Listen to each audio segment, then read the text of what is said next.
Hello दोस्तों, नमस्कार। आप सब कैसे हैं? आशा करते हैं कि आप सब ठीक होंगे। तो आइए आज हम शुरू करते हैं हिंदी। हिंदी में जो पहला क्या है, हम व्याकरण के बारे में पढ़ेंगे। देखते हैं भाषा। भाषा संस्कृत शब्द के भाष से बना है, जिसका अर्थ है बोलना। बोलने की प्रक्रिया मनुष्य के अस्तित्व के साथ जुड़ी है।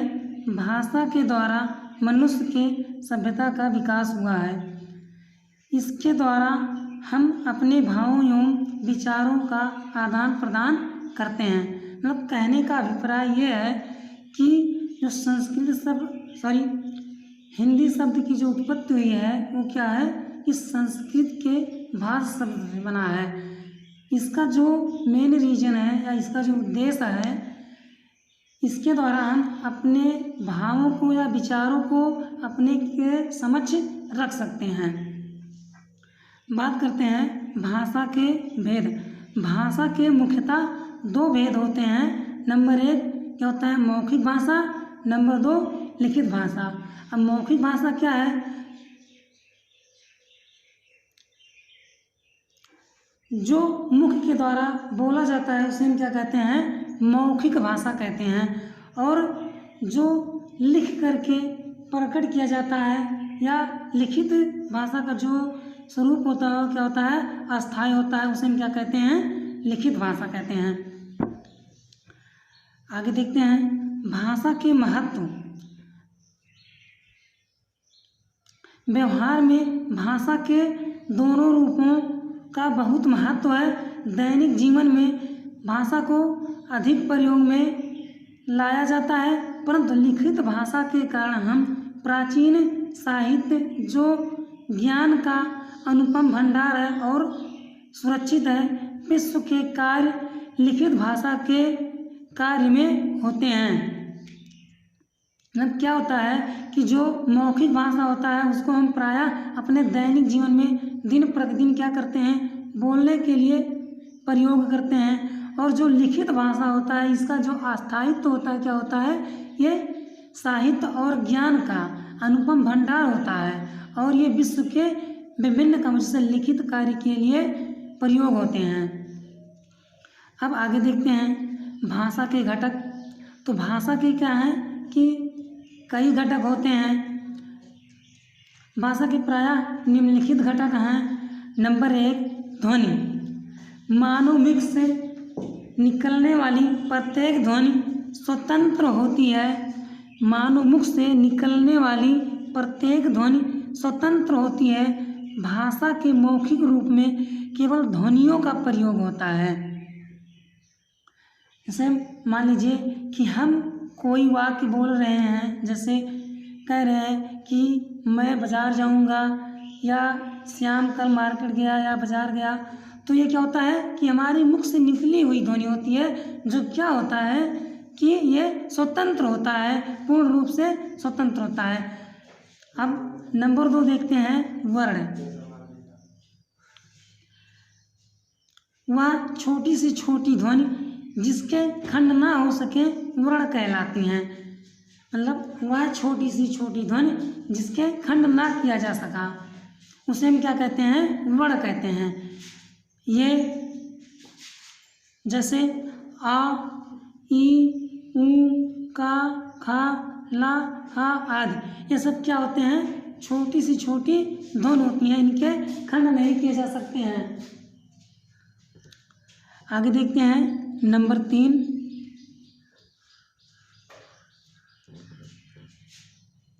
शब्द। वर्णों के स्वतंत्र सार्थक समूह को शब्द कहते हैं। जैसे का, आ, ला, आ, मा, आ। मतलब वर्णों का जो सार्थक समूह होता है, जिसका अर्थ निकलता है, उसे हम क्या कहते हैं, शब्द कहते हैं। जैसे का धन आ, धन ला, धन आ, धन मा, धन आ बराबर क्या हो गया, कलम। तो इसका क्या होता है, एक अर्थ निकल रहा है, यानी कलम, इसका एक क्या हो रहा है, अर्थ निकल रहा है।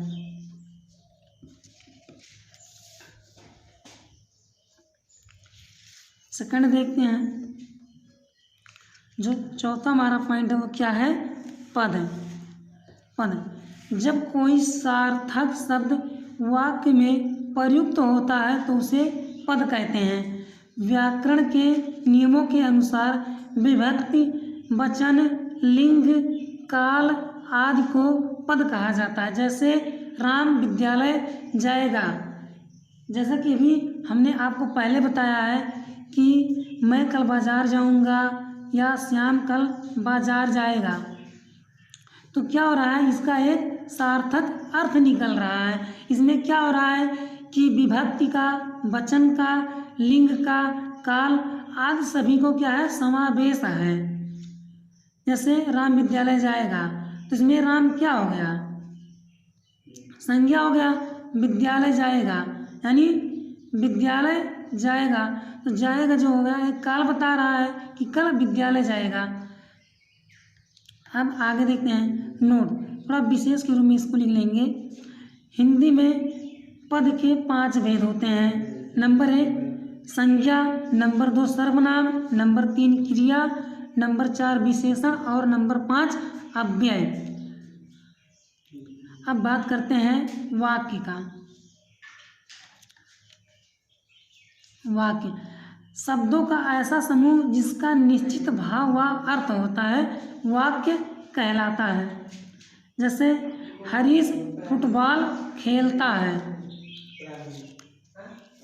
अब बात करते हैं लिपि का।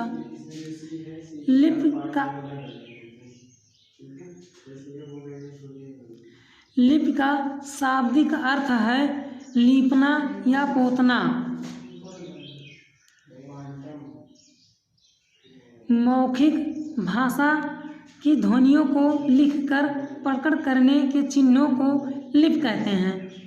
लिपि कहते हैं जैसे हिंदी, मराठी, संस्कृत, नेपाली आदि। गुजराती की जो लिपि होती है वो क्या होती है, देवनागरी होती है, और पंजाबी की क्या होती है, गुरमुखी होती है। नेक्स्ट देखते हैं बोली। भाषा का क्षेत्र विस्तृत होता है। एक भाषा में प्रायः अनेक बोलियां होती हैं। बोली का रूप मौखिक होता है। भारत में बोली जाने वाली प्रमुख बोलियां हैं बुंदेली, मारवाड़ी, कन्नौजी, भोजपुरी आदि। ये क्या होती हैं कि जो बोलियां हों।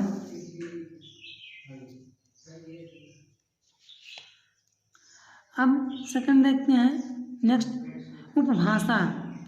किसी भाषा के विशेष रूप को बोलते हैं। उस भाषा के बोलने वाले लोगों में एक निम्न समुदाय प्रयोग करता हो। उपभाषा किसी भाषा के क्षेत्रीय प्रकारों को कहा जाता है। उपभाषा जो होता है वो आम लोगों के द्वारा बोली गई भाषा का प्रयोग होता है, उसे हम उपभाषा कहते हैं। और जो भाषा होता है, इस भाषा का जो क्षेत्र होता है वो क्या होता है, विस्तृत होता है। जैसे ब्रजभाषा, छत्तीसगढ़ी, मारवाड़ी और खड़ी बोली भी क्या है, उपभाषाएं हैं।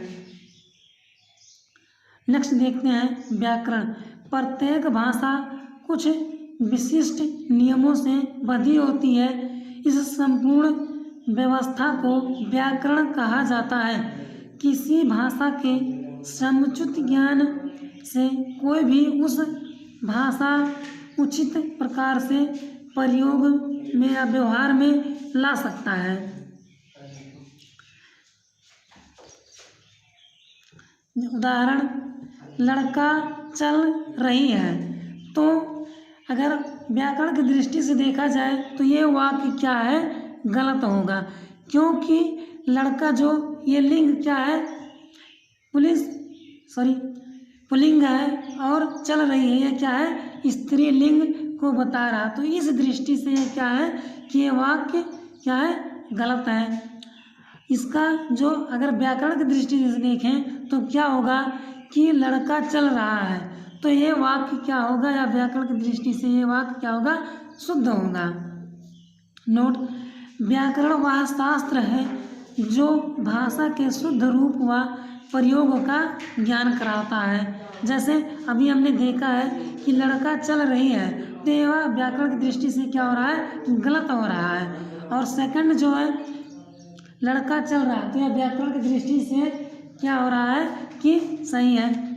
अब व्याकरण के अंग, भाषा वाक्यों से भाषा वाक्यों से बनते हैं। वाक्य पदों और वाक्य शब्द ध्वनियों से स्वर एवं व्यंजन का समावेश होता है, जिससे वे बनते हैं। जैसे का धन, मा धन, ला बराबर कमल, कमल खिल रहा है। इसमें स्वर और व्यंजन का समावेश है। अब आगे देखते हैं, व्याकरण में वर्ण विचार, शब्द विचार, वाक्य विचार आदि क्या होते हैं, आते हैं। वर्ण विचार नंबर 1 जो है क्या है, ये वर्ण विचार है। शब्दों की रचना वर्णों के द्वारा होती है, अतः वर्ण विचार के वर्णों के रूपों का ज्ञान प्राप्त करके उनके लिखने की विधि से विचार किया जाता है। जो शब्द की रचना होती है वो क्या होते हैं, एक वर्ण से मिलकर बने होते हैं, और उनके लिखने की विधि को हम क्या कहते हैं, विचार कहते हैं। अब आगे देखते हैं, शब्द विचार। प्रत्येक भाषा का भंडार विशाल होता है। भाषा उनकी आवश्यकता अनुसार शब्दों का निर्माण करती है, अतः शब्द विचार के अंतर्गत शब्दों के भेद, उत्पत्ति, बनावट और परिवर्तन का अध्ययन किया जाता है। अगला देखते हैं, वाक्य विचार। वाक्य भावों की अभिव्यक्ति के प्रतीक होते हैं, अतः वाक्य विचार के अंतर्गत वाक्यों की रचना, भेद, विग्रह, विराम चिन्हों के प्रयोग आदि का अध्ययन किया जाता है। जैसे कोई वाक्य है और उसके अंतर्गत रचना, भेद, विग्रह, विराम आदि चिन्हों का प्रयोग किया जाता है या अध्ययन किया जाता है, उसे हम क्या कहते हैं, वाक्य विचार कहते हैं। जैसे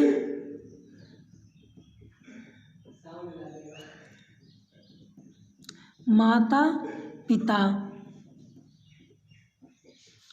ये क्या हो रहे हैं, ये क्या हो गए, वाक्य विचार हो गए। अब नेक्स्ट है राजभाषा, संपर्क भाषा और राष्ट्रभाषा। तो पहले हम बात कर लेते हैं राजभाषा। देश के समस्त कार्यों के संचालन के लिए निश्चित की गई भाषा को राष्ट्रभाषा कहते हैं। यानी जो देश के सभी कार्य होते हैं उनके संचालन की, कोई कार्य कैसे करना है, कैसे किया जाएगा, उस पर जो विचार होता है उसे हम क्या कहते हैं, राजभाषा कहते हैं। अब एक मेन पॉइंट है, राजभाषा जो है ये 14 सितंबर 1949 को हिंदी को राजभाषा के रूप में अंगीकृत किया गया। यानी 14 सितंबर 1949 को हिंदी को राजभाषा के रूप में मान्य किया गया। सेकंड देखते हैं संपर्क भाषा। जो भाषा सांस्कृतिक और भाषिक स्तर पर किसी को जोड़ने का कार्य करती है उसे संपर्क भाषा कहते हैं। यानी दो लोगों के बीच संपर्क, यानी दो लोगों के बीच संपर्क स्थापित करने के स्थायित्व को हम क्या कहते हैं, संपर्क भाषा कहते हैं। राष्ट्रभाषा किसी राष्ट्र की मुख्य प्रचलित भाषा जिसका प्रयोग उस भाषा के अन्य भाषी नागरिक सार्वजनिक कार्यों में करते हैं उसे राष्ट्रभाषा कहते हैं। दोस्तों, अगर वीडियो अच्छा लगा है तो वीडियो को लाइक करिए, शेयर करिए और सब्सक्राइब करिए।